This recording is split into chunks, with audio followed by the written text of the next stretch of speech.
नमस्कार. रहस्य आणि शोध या चॅनलमध्ये सर्वांचे हार्दिक स्वागत. आपण कबीर या विषयावर चर्चा चालू आहे आपली. आज भाग 6वा. यामध्ये आपण कबीरांविषयी आणखी काही माहिती देणार आहात. धर्मांच्या आवर्ताला जी सर्वसामान्य जनता जगत होती ती अंधश्रद्धेच्या पाशविजाळ्यात गुरफटून गेली होती. त्यांच्या जीवनाचे धागे अंधश्रद्धेत इतके गुंतले होते की त्यांच्यापासून अलिप्त होते त्यांना अतिशय दुष्कर झाले होते. त्यावेळी अंधश्रद्धेने स्थान ग्रहण केले होते. अहिंसा, त्याग यांची जागा पशुबळी, नरबळी, हिंसा आदी संहारक गोष्टींनी घेतली होती. ब्राह्मण वेदपाठी असले तरी तत्त्वज्ञानाचा त्यांना गंध नव्हता. सर्वसामान्य हिंदू माणूस मूर्तीपूजेत तल्लीन होता, तर मुसलमान पीर अवलियांच्या नशेत चूर होता. साधू संन्यासी दान पुण्यात व्यस्त होते. कोणी मदिरा सेवन ही चरम साधना समजत होते, तर कोणी मंत्र, तंत्र, औषधादी यांच्या चमत्काराने स्वतःला सिद्धपुरुष समजत होता. कोणी तीर्थाप्रती श्रद्धावान होता, तर कोणी साधनेसाठी धूम्रपानाने आपले शरीर कृश करत होता. अशा प्रकारे कबीरांनी संपूर्ण जग अंधश्रद्धेच्या आगीत होरपळत असल्याचे प्रत्ययास होत होते. विषय आणखी पुढे जाण्यापूर्वी चॅनलचा हेतू काय आहे ते सांगतो. या चॅनलवरून कोणत्याही जाती धर्मावर आधारित द्वेष निर्माण करण्याचे कार्य नाही, तर समाजातील अंधविश्वास, पाखंड व भेदभाव, बंधुगिरी नष्ट करून समाजात एक चांगली विचारधारा आणि महापुरुष यांबद्दल सविस्तर माहिती देण्याचा प्रयत्न केला आहे. समस्त मानवजातीला सुख, समृद्धी व प्रगतीपथावर घेऊन जाणे हा याचा मेन मुद्दा आहे. आणि वैज्ञानिक दृष्टिकोन ठेवला तरच मानवजातीचा विकास होऊ शकतो, हेच यातून सिद्ध करणे आहे. कबीरांनी त्या काळी प्रचलित असलेल्या नानाविधी साधनांचा आणि त्या साधकांच्या ढोंगीपणाचा शब्दप्रहाराने पर्दाफाश केला होता. कबीरांनी अंधश्रद्धेच्या ढोंगीपणावर जे वैचारिक हल्ले केले त्यांचा आपण विचार क्रमवारीने करणार आहोत. प्रथम, मूर्तीपूजा. कबीरांच्या कार्यकाळात धर्माच्या नावाखाली मूर्तीपूजेचे अवंडभर माजले होते. मूर्तीत ईश्वर असतो ही भावना जनमानसात रूढ झाली होती. मंदिराच्या रक्षकाचे पोट भरू धंदे भरभराटीस आले होते, तर श्रद्धावंतांचे पोट पुरोहितांची सेवा करताना कपटाला लागले होते. अशा परिस्थितीत कबीर म्हणतात, मूर्तीपूजेने जर ईश्वरप्राप्ती होत असेल तर मी पहाडाची पूजा करीन. अशी गर्जना करून कबीरांनी मूर्तीपूजेवर जे विश्वास करतात त्यांना अंधार डोहातून वाचवण्याचा प्रयत्न केला. यानंतर त्यांचे प्रार्थनाविषयी काय मत होते हे पाहूया. प्रार्थनेच्या नावाखाली जे लोक वेडेवाकडे तोंड करून कीर्तन करतात त्यांनाच त्यातले काही समजत नाही, ते केवळ मूर्ख अर्थात, असे कबीरांनी म्हटले. अशा बाह्य प्रदर्शन करणाऱ्या त्यांनी उपदेश केला की, केसो कहा बिगाडिया जे मुडे 100 बार, मन को कहे न मुंडिये जामे वैसे विकार. केसांनी तुमचे काय बिघडवले आहे की शतदा तुम्ही मुंडन करता? जिथे 20 रूपी विकार तुमच्या मनात साचलेले आहेत त्यांचा विनाश तुम्ही का करत नाहीत? हा प्रश्न त्यांनी स्वतःचे मुंडन करून धर्मोपदेश करणाऱ्या संत महात्म्यांना केला. यातून कबीरांची विचारसरणी स्पष्ट होते. स्वतःचे मन स्वच्छ असेल तर बाह्य 4 प्रधान प्रार्थनेची गरज नाही, हेच यातून सूचित केले जाते. त्यानंतर तीर्थ याविषयी काय मत होते. तीर्थक्षेत्राची यात्रा प्राय सर्व धर्माचे अभिभंग एकदम महत्त्वाचे अंग समजले जाते. तीर्थक्षेत्राच्या नावावर जे अमानुष प्रकार चालतात त्यावर कबीरांनी आपल्या वाणीने मारा केला आहे. तीर्थक्षेत्राला जाणाऱ्यांना ते म्हणतात, जब जब दिसे धोत्रा तीरथ व्रत बेसास सैवे सेवल सेविया यव जग चल्या निराश. म्हणजे सेवल वृक्षाचे फळ अतिशय आकर्षक असते. पोपट त्यावर चोच मारून त्यास जेव्हा फोडतो तेव्हा त्यातून फक्त केसांचे तंतू उडत असतात. असा दृष्टांत कबीरांनी सांगून तीर्थक्षेत्री जाणाऱ्या समज दिली की तीर्थक्षेत्र हे सेवल वृक्षाच्या फळासारखे असते. तीर्थक्षेत्री जाणाऱ्यांना काही प्राप्त न झाल्यामुळे शेवटी निराशाच त्यांच्या पदरी पडते. असाच कबीरांनी दुसरा दृष्टांत मांडला. ते म्हणतात, जल के मंजन जो गती होई, मीना नितनी नहावे, जैसे मीना तेरा नरा, फिरी फिरी जोमी आवे. म्हणजे तीर्थक्षेत्री जाऊन तेथील पवित्र पाण्याने स्नान केल्याने पापमुक्ती होते असा ज्यांचा समज आहे त्यांना वास्तवाची जाण नाही असेच म्हणावे लागेल. कारण त्याच पवित्र पाण्यात अनेक जलचर मासे असतात, त्यांची कधीच मुक्ती झालेली नसते. त्याच पाण्याने माणसाची मुक्ती कशी होईल? कबीरांनी अशा प्रकारे जनसामान्यांच्या सरळ व सोप्या भाषेत तीर्थक्षेत्राला जाणाऱ्या लोकांची मने परावृत्त करण्याचा प्रयत्न केला आणि अखेर तीर्थसाध शोधण्याचा नवा मार्ग दाखवला. तीर्थक्षेत्र इतर कुठेही नसून ते फक्त माणसाजवळच असते असे त्यांचे म्हणणे आहे. आता पाहूया त्यांनी व्रत उपास वगैरे करतात त्याबद्दल कबीरांचे काय म्हणणे होते. कबीरांनी हिंदू आणि मुसलमान या दोन्ही धर्मियांमध्ये जे उपास वगैरे चालतात, उपासाचा जो बाह्याचार असतो त्यावर प्रश्नचिन्ह लावले. या प्रश्नाचे उत्तर कोणत्याही धर्मपंडितांना शोधणे शक्य झाले नाही. कबीर म्हणतात, हिंदू एकादशी करे 24 रोजा, मुसलमाना 11 मास कहो किन हारे, एके महाना आना. म्हणजे हिंदू एकादशी करतात, मुसलमान रोजे करतात. हिंदू एकादशीला ईश्वराचा दिवस मानतात तर मुसलमान रोजाचा खुदा दिवस मानतात. त्यांच्या मतानुसार याशिवाय अन्य कोणताही दिवस ईश्वराचा किंवा खुदाचा नसतो. यावरून कबीरांचे मत असे आहे की ईश्वराचा केवळ एकच महिन्याचा कालावधी असेल तर बाकीचे 11 महिने ईश्वराचे असूच शकत नाही. मग या 11 महिन्यांच्या कालावधीत हिंदू व मुसलमानाचे रक्षण आणि जगाचे व्यवहार कोण नियंत्रित करतो? हा कबीरांचा बिनतोड सवाल समाजातील दृष्ट पंथांच्या समर्थकांना एक आव्हान आहे. त्यानंतर श्राद्ध आपण जे करतो त्याबद्दल कबीरांचे काय म्हणणे बघूया. श्राद्ध ही भारतीय संस्कृतीची अतिशय जुनी प्रथा आहे. आईवडील मेल्यानंतर त्यांना मोक्ष प्राप्त व्हावा यासाठी त्यांचा पुत्र अनेक क्रियाक्रम करतो.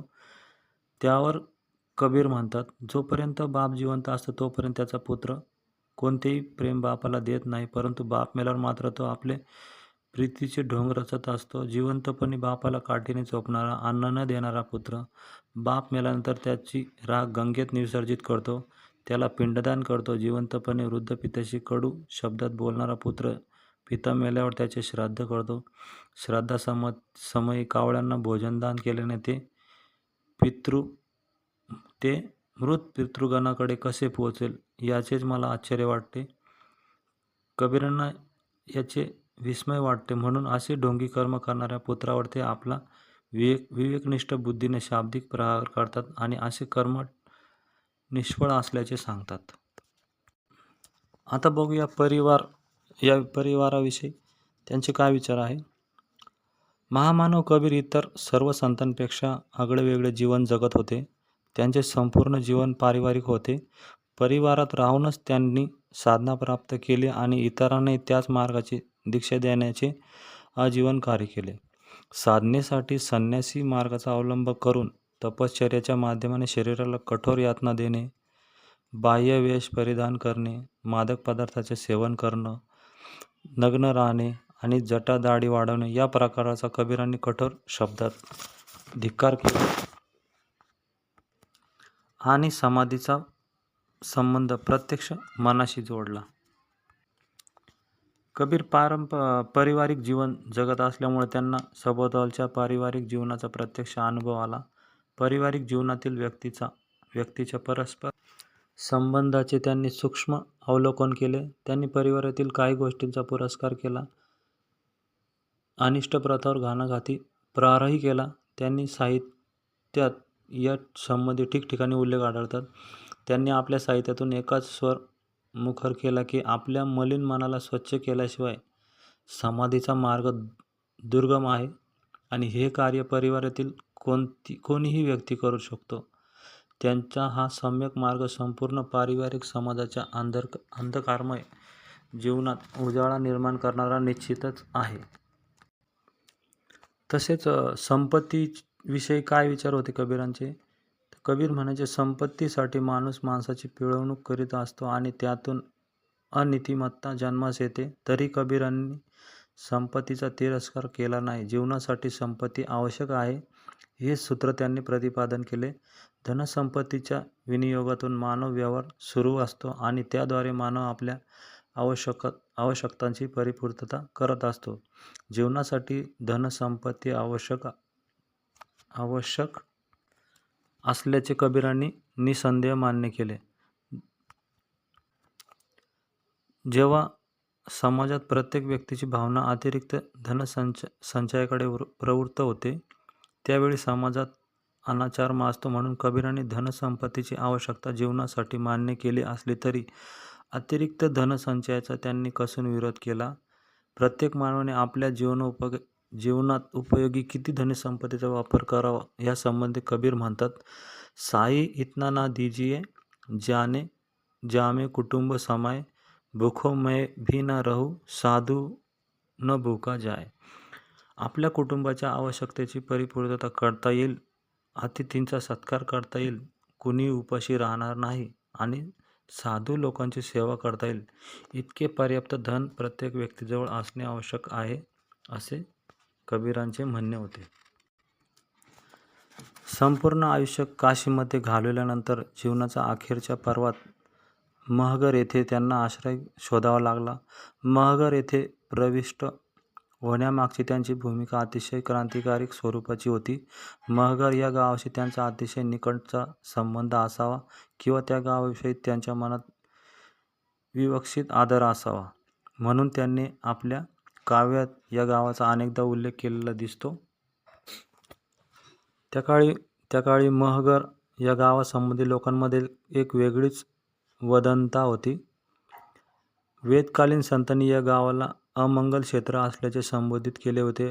ब्राह्मण काळातही या क्षेत्राविषयी लोकांची अशीच धारणा होती, परंतु भगवान बुद्ध व सम्राट अशोकाच्या काळात या क्षेत्राला अतिशय प्रतिष्ठा प्राप्त झाली होती. हा शब्द मगध या शब्दाचा अपभ्रम समजला जातो. मगध या शब्दाला बौद्धकालीन काळात आदरयुक्त संबोधले जायचे. बुद्धकाळाच्या आस्थासोबत या शब्दामागची आदरयुक्त भावना लुप्तप्राय व्हायला लागली व तिचे स्थान तिरस्कारयुक्त भावनेने घेतले. त्यामुळे मगह म्हणून निर्माण झालेला मगहर हा शब्द तिरस्कारयुक्त वाटू लागला. या क्षेत्रासंबंधी अनेक अपसमज समाजात पसरवण्यात आले होते. असे म्हटले जायचे की या क्षेत्रातून कर्मनाशा नदी वाहते, त्यामुळे हा भूखंड अपवित्र झाला आहे. या ठिकाणी मृत्यू पावलेला माणूस मोक्षप्राप्तीचा अधिकारी नसतो, अशी भावना सर्वत्र दृढमूल झाली होती. गोस्वामी तुलसीदासांनी या क्षेत्राचा निंदायुक्त निर्देश केला आहे. गरीबदास या संतांनी काशी मरे सो जाय मुक्ती को, मगहर गदाह होई अशी या तीर्थक्षेत्राची निर्वचना केली होती. आपला मृत्यू समीप आला असताना कबीरांनी मगहर येथेच आपले ठाण मांडले. मृत्यूच्या छायेत असतानाही मोक्षप्राप्तीच्या भोंगळ कल्पनांचा त्यांनी आपल्या निर्माणक विचारांना जराही स्पर्श न होऊन देण्याची तसदी घेतली. त्यावर ते म्हणतात, क्या काशी क्या उसर मगहर, राम हृदय बस मोरा, जो काशी तन जय कबीरा, तव रामही कौन निहारा.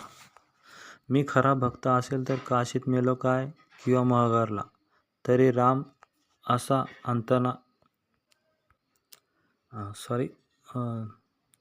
मृत्यूच्या अखेरच्या क्षणापर्यंत आपल्या तत्वांशी इमान राखणारा आणि माणसाच्या मुक्तीचा मार्ग प्रदीप्त करण्यासाठी अनेक संकटाशी धैर्य सामना करणारा कबीर नावाचा वीर पुरुष निसर्गाच्या शक्तीत इसवी सन 1518 साली विलीन झाला.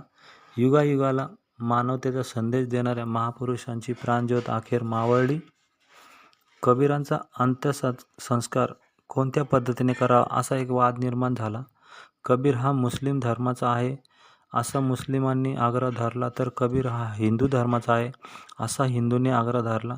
त्यामुळे कबीरांच्या मृत शरीराला जमिनीत पुरण्यात यावे ही मुसलमानीची भूमिका होती, तर त्याच्या शवाला अग्निदान देण्यात यावा ही हिंदूची भूमिका होती. दोन्ही पक्षांची आग्रही भूमिका असल्यामुळे कबीरांच्या शवासाठी दोन्ही पक्षात तणाव निर्माण झाला होता. मृत शरीराला कोणतीही जात नसते, धर्म नसतो या कबीरांच्या विचारसरणीचा सर्वांनाच विसर पडला होता. मृत व्यक्तीचे हाडे लाकडासमान आणि त्याचे केस गवतासमान चितेत जळतात ही कबीरांची शिकवण धर्माच्या आवरणाखाली जगणाऱ्या सर्वसामान्य माणसांनी लक्षात घेतली नाही. कबीरांनी आपला अंत्यसंस्कार कोणत्या पद्धतीने करावा यासंबंधी पूर्वसूचना आपल्या जवळच्या लोकांना दिली नसावी, त्यामुळे हा अनर्थ घडला असावा. कबीरांचा अंत्यसंस्कार कोणत्या पद्धतीने झाला यासंबंधी अजूनही संशोधकांमध्ये मतभेद आहेत. कबीरांवर मूलगामी संशोधन करणारे आचार्य हरिप्रसाद द्विवेदी यांनी मात्र अनुमान काढले की कबीरांचा अंत्यसंस्कार त्रिपुरा जिल्ह्यातील वर्तमान साधूंच्या अंत्यसंस्कार पद्धतीने झाला असावे. अर्थातच कबीरांच्या शवाला अग्निसंस्कार देऊन त्यावर पुढे समाधी बांधली असावी. कबीरांच्या मृत शरीरावरील फुले हिंदूंनी व मुसलमानांनी अर्धी वाटून घेतली. त्यामुळे दोन्ही धर्माचे लोक संतुष्ट झाले. दोन्ही धर्मांच्या लोकांनी कबीरांची समाधी बांधली. पूर्वी दोन्ही धर्माचे लोक कबीरांच्या एकाच समाधीचे दर्शन घेऊन पुष्प अर्पण करीत होते, परंतु त्यानंतर त्यांच्यामध्ये सांप्रदायिक संघर्ष निर्माण झाला. हिंदू कबीरपंथीयांनी आपला वेगळा मठ तयार केला, मुसलमानांनी आपल्यासाठी वेगळा मठ तयार केला.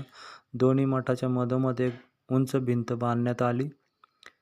माणसातील उच्च नीतीच्या भिंती कोसळून माणुसकीची सम्यक शिकवण देणाऱ्या कबीरांच्या विचाराला तत्कालीन अज्ञानमूलक प्रवृत्तीच्या लोकांनी जरी दोन मठात बंदिस्त केले असले तरी आजच्या समाजव्यवस्थेत त्यांचे क्रांतदर्शी विचार नवा माणूस घडवण्यासाठी आणि नवनिर्माणक समाज निर्मितीसाठी दीपस्तंभासारखे मार्गदर्शक स्वरूपात चिरंतन आहेत. आजच्या पुरते एवढेच. धन्यवाद.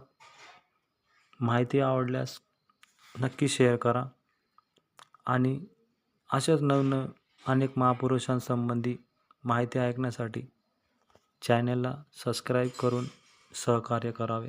धन्यवाद.